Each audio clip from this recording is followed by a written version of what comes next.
السلام علیکم ورحمۃ اللہ وبرکاتہ نحمده ونصلی علی رسولہ الکریم اما بعد۔ آج کا سبق سن لیجئے۔ آج کے سبق کی سرخی ہے پیارے اللہ سے محبت کیجئے، پارٹ نمبر 119۔ حضور صلی اللہ علیہ وسلم کا ارشاد ہے کہ قیامت کے دن اللہ جل شانہ بعض قوموں کا حشر ایسی طرح فرمائیں گے کہ ان کے چہروں میں نور چمکتا ہوا ہوگا، وہ موتیوں کے ممبروں پر ہوں گے، لوگ ان پر رشک کرتے ہوں گے، وہ انبیاء اور شہداء نہیں ہوں گے۔ کسی نے عرض کیا یا رسول اللہ صلی اللہ علیہ وسلم ان کا حال بیان کر دیجئے کہ ہم ان کو پہچان لیں۔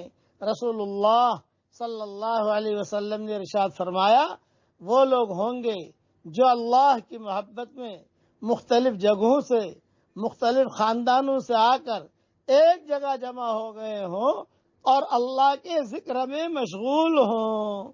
اس میں گھر کی تعلیم بھی آ گئی، بچیوں کو بلا لو، بیٹوں کو بلا لو، پوتوں کو بلا لو، پوتیوں کو بلا لو اور گھر میں بیٹھ کر تعلیم کر لو۔ یہ سب الگ الگ جگہوں سے آ گئے، خاندان بھلے ایک ہو، کوئی حرج کی بات نہیں، لیکن اللہ کا ذکر اصل چیز اللہ کا ذکر ہے۔ یہ حدیث کئی کتابوں میں موجود ہے، طبرانی وغیرہ میں سب جگہ موجود ہے۔ دوسری حدیث میں ہے کہ اور ہمارے اجتماعات بھی آ گئے، دور دور سے لوگ آتے ہیں۔ اسی طریقے پر حرمین شریفین کی زیارت بھی آ گئی، دور دور سے لوگ آتے ہیں، اللہ کا ذکر کرتے ہیں۔ یہ سب اس میں آ گئے، مساجد آ گئی، مساجد میں ادھر سے ادھر سے سب لوگ آتے ہیں اور اللہ کا ذکر کرتے ہیں۔ یہ سب آ گئے، اس لیے کوئی خاص چیز نہیں ہے کہ تعلیم ہو تو تعلیم کے اوپر ہی حدیث فٹ ہوتی ہے، یہ ایسا نہیں ہے۔ بس لوگ ملیں اور مل کر جو ہے اللہ کا ذکر کریں، اللہ کے ذکر میں مشغول ہوں۔ دوسری حدیث میں کہ جنت میں یاقوت کے ستون ہوں گے جن پر زبرجد اور زمرد کے بالے خانے ہوں گے، ان میں چاروں طرف دروازے کھلے ہوئے ہوں گے، وہ ایسے چمکتے ہوں گے جیسے کہ نہایت روشن ستارہ چمکتا ہے۔ ان بالا خانوں میں وہ لوگ رہیں گے جو اللہ کے واسطے آپس میں محبت رکھتے ہوں۔ لو، اللہ کے واسطے محبت رکھو، میاں بیوی بھی اللہ کے واسطے محبت رکھے، بھائی بھی اللہ کے واسطے محبت رکھے، پارٹنر بھی اللہ کے واسطے محبت رکھے، تو فضیلت گھر میں ہی مل جائے گی۔ ہاں، اور وہ لوگ جو اللہ ہی کے واسطے ایک جگہ اکٹھے ہوں اور وہ لوگ جو اللہ ہی کے واسطے آپس میں ملتے جلتے ہوں۔ یہ روایت بھی کئی کتابوں میں موجود ہے، ابن ابی دنیا نے بھی لکھی ہے اور کئی لوگوں نے لکھی ہے۔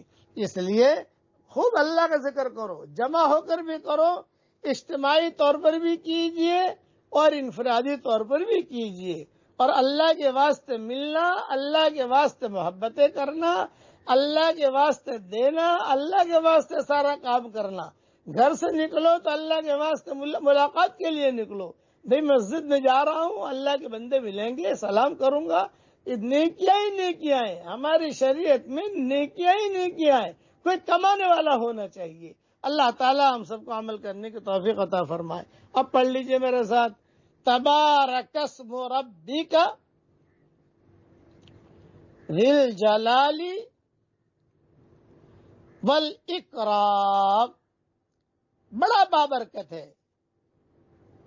آپ کے رب کا نام، بڑائی والا اور عظمت والا۔